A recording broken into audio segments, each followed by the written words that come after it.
fazer uma menção aqui. Pessoal, eu acho que a gente bateu palma para quem está aqui dentro, tem um monte de gente lá fora assistindo pelo vídeo, a casa está completamente mobilizada. Palma para quem está lá fora.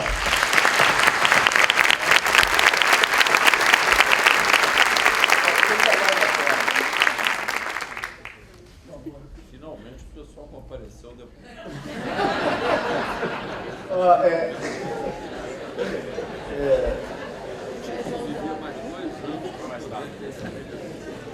Olha, tome essa, eu tenho que fazer essa observação. Os outros presidentes, por favor, não fiquem com ciúme, mas o Paulo Rabelo tem uma responsabilidade sobre esse evento. Considere-se isso aqui uma convocação iniciada por você, porque apareceu no meu zap uma mensagem dizendo o seguinte, fala assim, olha, Paulo Rabelo, vocês não vão fazer nada, não?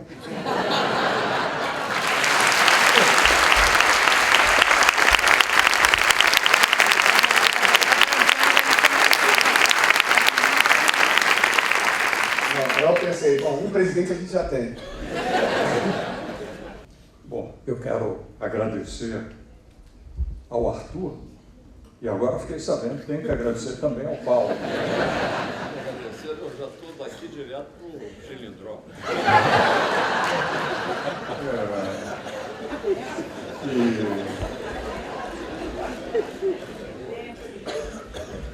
E quero também dizer da uma certa emoção de estar presente outra vez aqui entre funcionários do BNDES. Para mim é um privilégio poder participar desse evento em defesa do banco. Eu não poderia não estar presente nesse evento. E eu creio que é sempre importante retomar a história. O Pio começou aqui lembrando uma decisão histórica. Em 1976, o governo general Geisel, onde no Conselho Nacional de Desenvolvimento foi alocado o PIS/PASEP para o BNDES. À época, o Marcos Viana era o presidente, o Reis Veloso era o ministro. E essa mudança foi fundamental para permitir funding estável, porque até então o banco tinha uma instabilidade de funding que demandava negociações quase que anuais para poder sustentar o desempenho da instituição. Aquela decisão foi extremamente importante e ela permitiu, naquele momento, um impulso a vários projetos relevantes para o desenvolvimento. Projetos de infraestrutura muito relevantes, em energia e infraestrutura. E, posteriormente, não só essa fonte foi mantida, como na Constituição de 88, no capítulo tributário, o relator, ao reestruturar PIS/PASEP com a criação do FAT,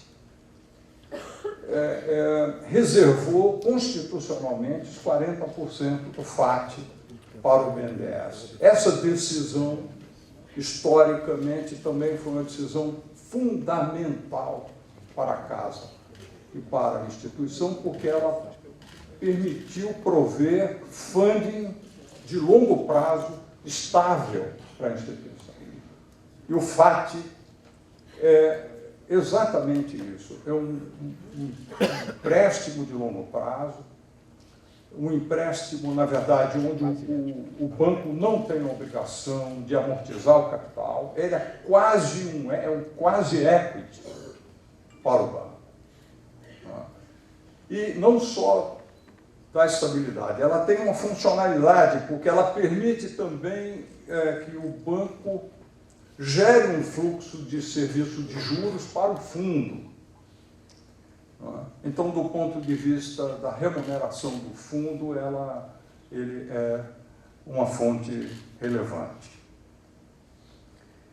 E, portanto, essa discussão aqui foi convocada num momento em que, talvez para fazer um ajuste dentro da negociação política, na Comissão Especial da Reforma da Previdência, o relator, talvez sem ter noção da exata consequência desse processo, simplesmente realocou essa fonte nas mudanças constitucionais para o fluxo corrente de benefícios, para ajudar a sustentar o fluxo corrente de benefícios. O que, conceitualmente, é usar um fluxo de funding de longo prazo, de suporte ao investimento, especialmente o investimento de perfil mais longo, para despesa corrente. Isto é algo cuja irracionalidade é evidente. E eu acredito que isso foi um acerto contábil, matemático, feito lá, na aritmética, de última hora, e que nós precisamos demonstrar que não é consistente e buscar, junto ao Congresso Nacional, uma alternativa. Então, venho aqui com essa compreensão positiva, que nós precisamos defender a instituição, mas nós precisamos pensar também no funding de longo prazo. E eu vou me abster aqui de fazer um relato da história do banco, a nota que eu quero já subscrever, apresentada pela Associação de Funcionários. Aliás, eu entendi que todos aqui já concordaram. Você não viu, não leu ainda, então não pode. Mas faz um histórico muito interessante do banco e perfeito da história do banco.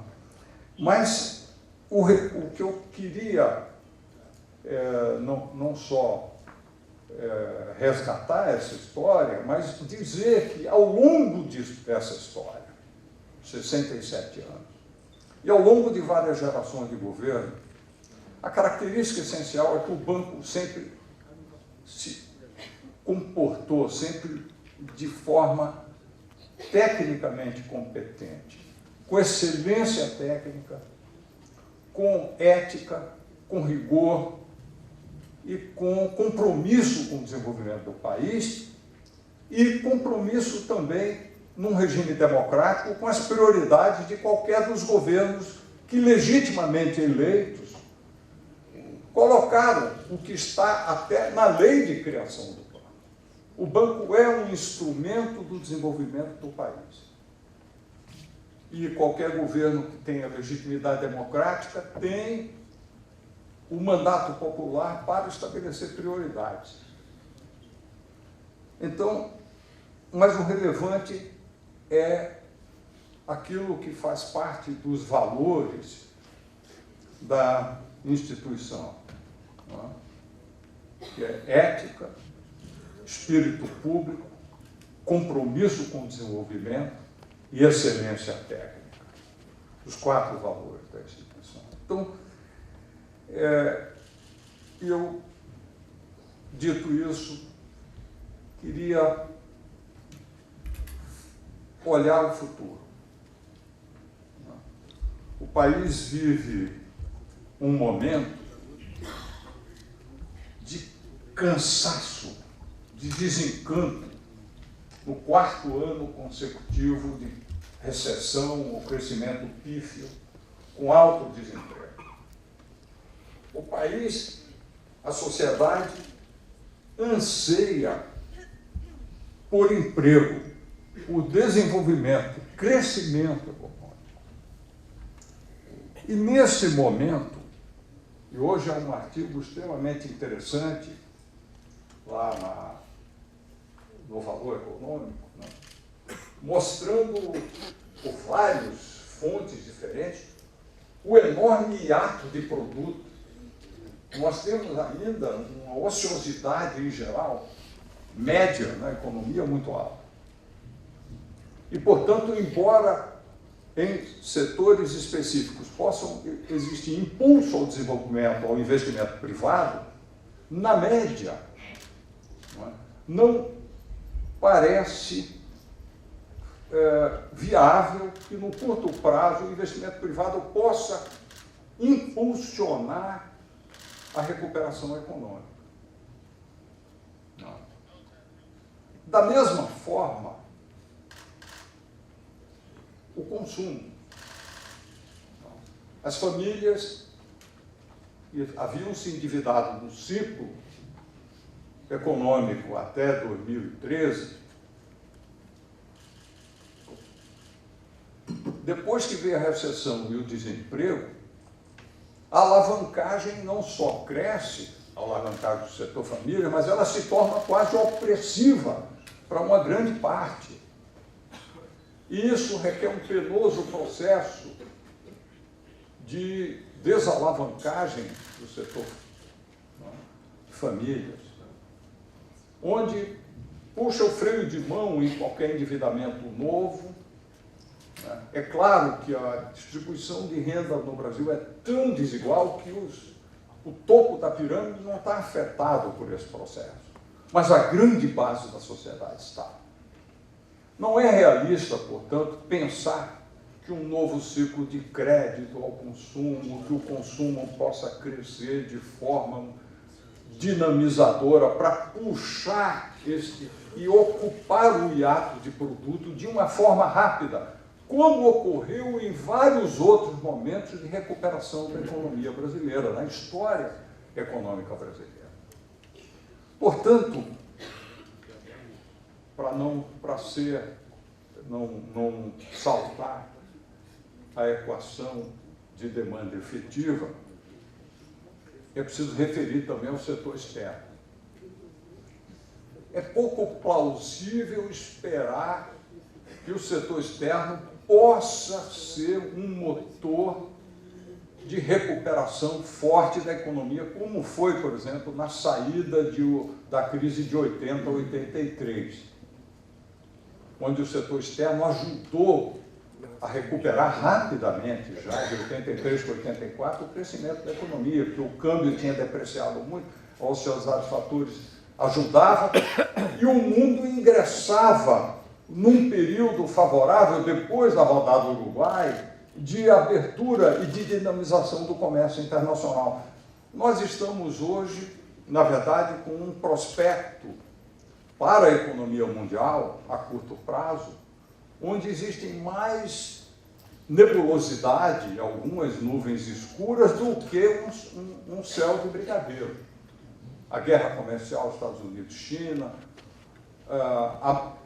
a maturidade do ciclo americano, de alto emprego, não é? Os estímulos fiscais do governo Trump, que são estímulos discutíveis, a potência dos multiplicadores fiscais, da forma como foi feito, que foi basicamente reduzir imposto e aumentar o gasto militar, ainda podemos discutir como que esse cenário, com esfriamento da Europa, como esse cenário poderia respaldar uma recuperação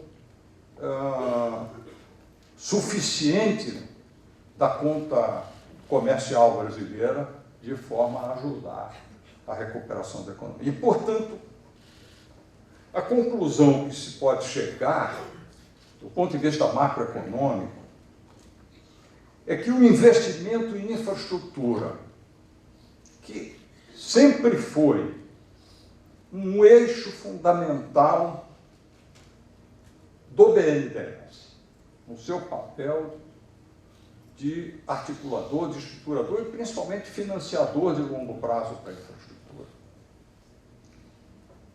Desde aquele período dos anos 70, mas já de antes, mas só que de maneira mais instável, é que neste momento, mais do que nunca, a recuperação da economia brasileira repousa num aumento consistente, continuado dos investimentos em infraestrutura, que possam fazer subir um investimento que está aí em 1% do PIB, em infraestrutura, que não repõe a depreciação agregada da infraestrutura, e que todos os estudos, das mais diferentes fontes, inclusive os nossos estudos aqui, apontam a necessidade de pelo menos 4,5% do PIB em investimentos em infraestrutura, se quisermos olhar aí um período de 15, 20 anos, para dotar o país de uma infraestrutura competitiva. Se quisermos fazê-lo em menos tempo, este volume de investimento teria que ser mais alto. Portanto, subir o investimento federal, dos estados, público, mais o investimento induzido do setor privado via concessões e PPPs. O esforço precisa ser geral. Para agregar 4,5, puxar de 1 para 4,5. Isso vai significar o desafio de criar funding e condições para um volume anual a preços de hoje em torno de 360, 370 bilhões ao ano. Se nós excluirmos dessa conta, sei lá, 20% de equity que o setor privado possa colocar, ainda assim, nós temos aí 300 bilhões ano a serem financiados. É óbvio que nós não vamos subir da noite para o dia isso. Esse teria que ser um processo de degraus em que a cada ano o país fosse capaz de agregar 1% a mais do PIB em investimento novo. E esta ser a mola propulsora que naturalmente ajudará a dinamizar o sistema econômico. E vai ajudar a ocupar capacidade em vários dos setores da indústria de base, da indústria de bens de capital, num primeiro momento, vai começar a ajudar o emprego a se mover. Isso, por tabela, vai ajudar o emprego na construção. Isso vai ajudar o extraordinário setor agropecuário brasileiro, porque à medida em que melhora os gargalos de infraestrutura, permite a competitividade do setor agrícola se expressar de forma mais firme, não?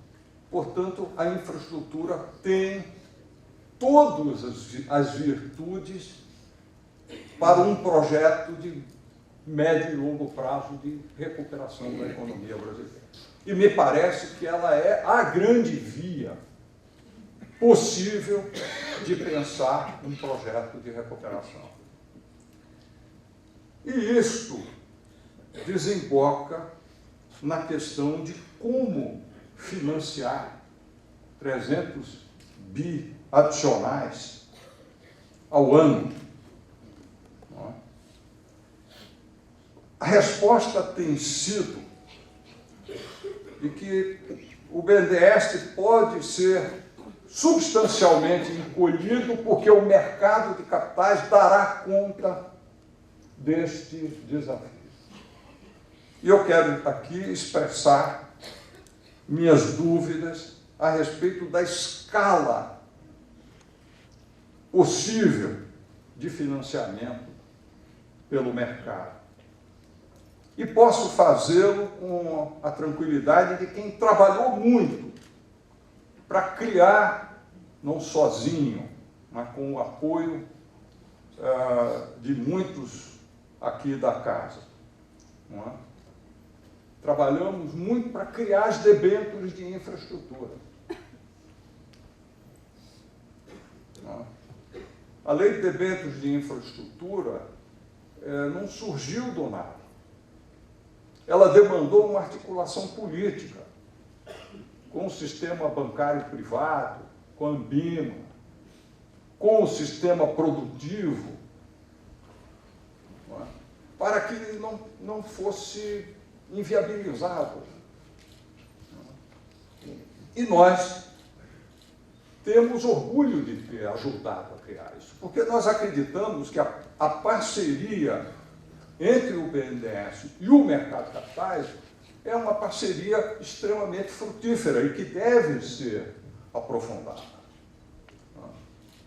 Mas eu tenho dúvida se o mercado consegue, de forma estável, financiar 140 bi, 150 bi, o BNDES e outros 150, estou pensando aqui em 2020, 2021, se esse sonho pudesse se concretizar, não é? A longo prazo.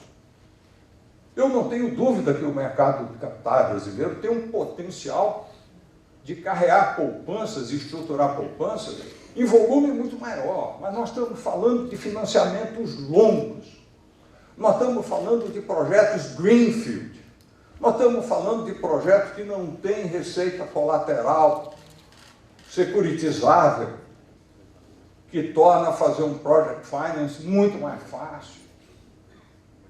Essas oportunidades são oportunidades do brownfield. O project finance pós-construção, quando o projeto já está desempenhando, tudo isso é possível. E é muito mais fácil e mais apto que o mercado supra essas necessidades de financiamento. Mas me parece que dispensar o papel de uma instituição como o BNDES, que tem excelência técnica, tem capacidade provada, e debilitar o principal esteio do seu funding, que é o componente mais estável do funding,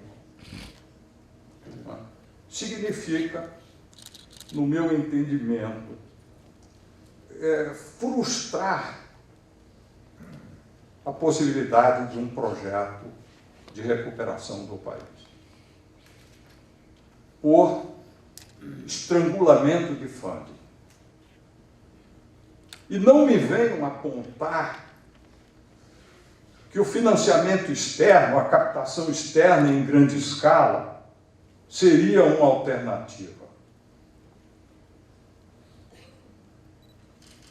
Imaginem financiar a infraestrutura, cujas receitas são em moeda nacional. 100% em moeda estrangeira. Os investidores externos já estão aqui batendo na porta em mais uma rodada, exigindo seguro cambial para o equity. E se você ainda tivesse todo o financiamento em moeda estrangeira para a infraestrutura, é para inviabilizar esses projetos, ou então criar um seguro de câmbio que seria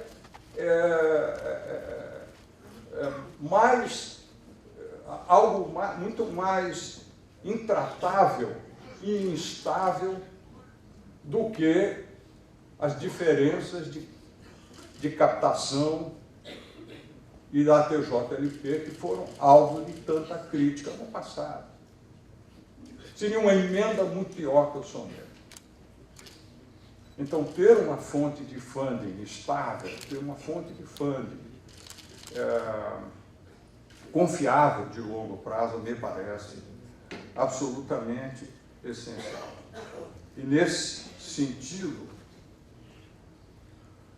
o banco pode, além de recuperar esse papel histórico, de ajudar um ciclo de desenvolvimento, de recuperação e desenvolvimento do país, o banco pode e deve dar contribuições novas foram tentadas, porque a infraestrutura demanda a preparação prévia de projetos. Infraestrutura é complexa. Projetos e a engenharia precisam ser desenvolvidos.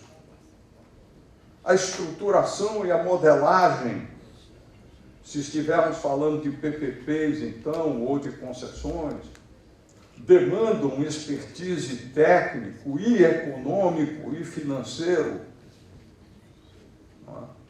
não triviais.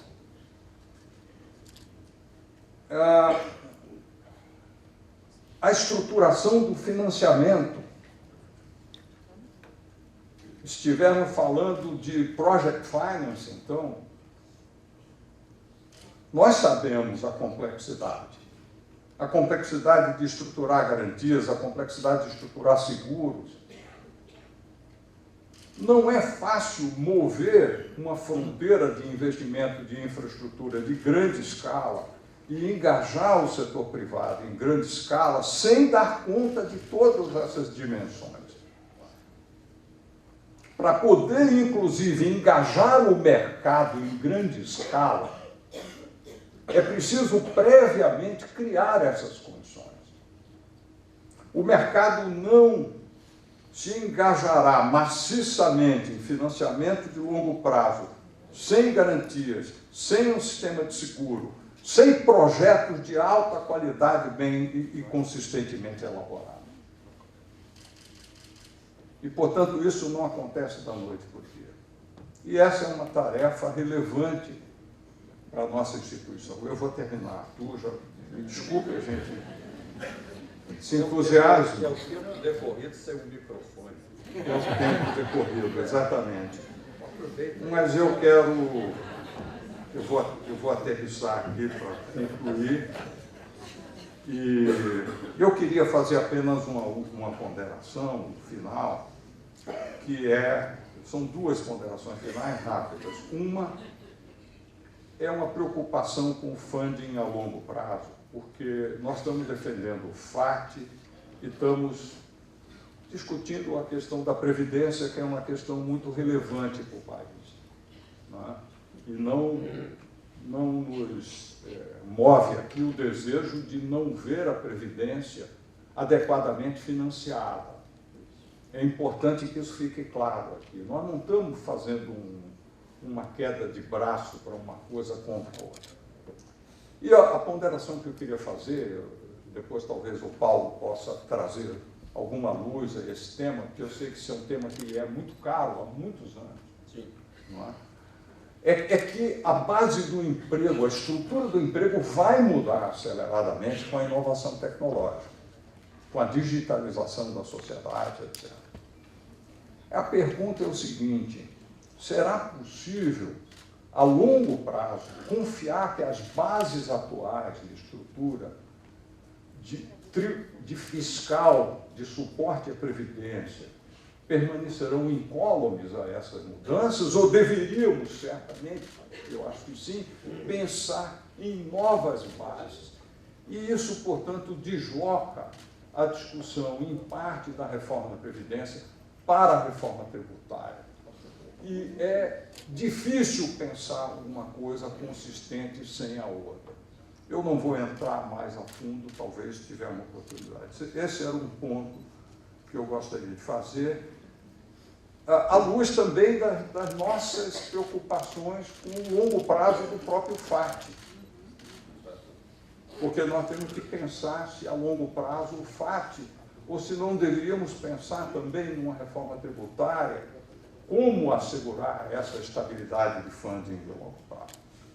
Finalmente, uma breve palavra sobre a BNDESPar.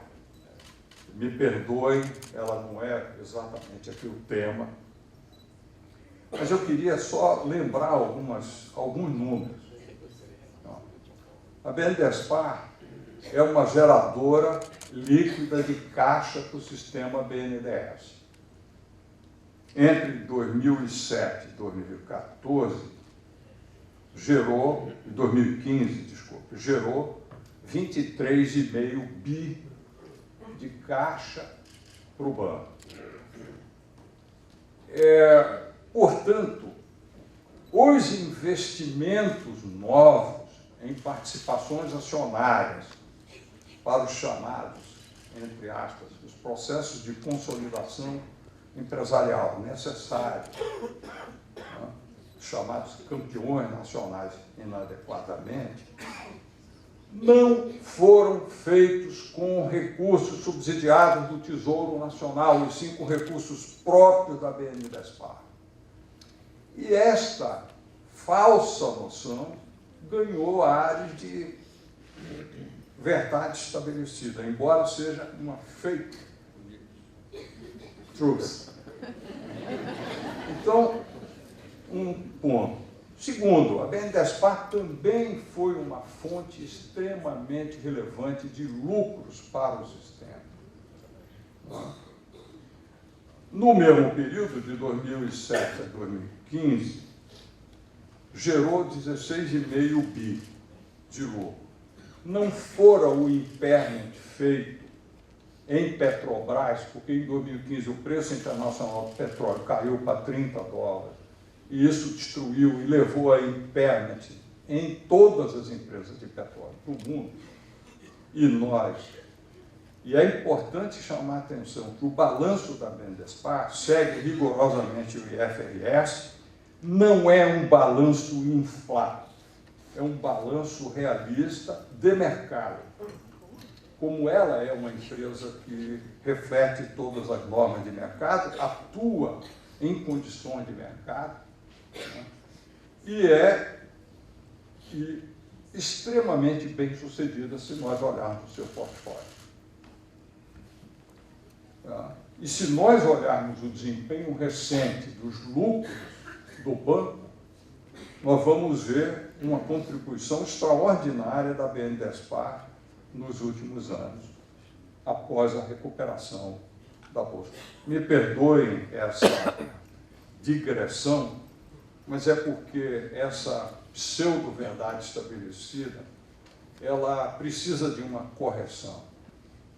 É preciso reconhecer, separar devidamente cada uma das coisas sobre as quais estamos falando. E eu agradeço mais uma vez aqui e queria deixar essa mensagem aqui. Mais do que nunca, é o debate técnico, é a discussão desapaixonada, é a discussão sobre o futuro do país. É uma discussão que tem que ser plural, que tem que ouvir e que temos que estar abertos a criar as condições, né, para ajudar o país no seu processo de recuperação. Obrigado.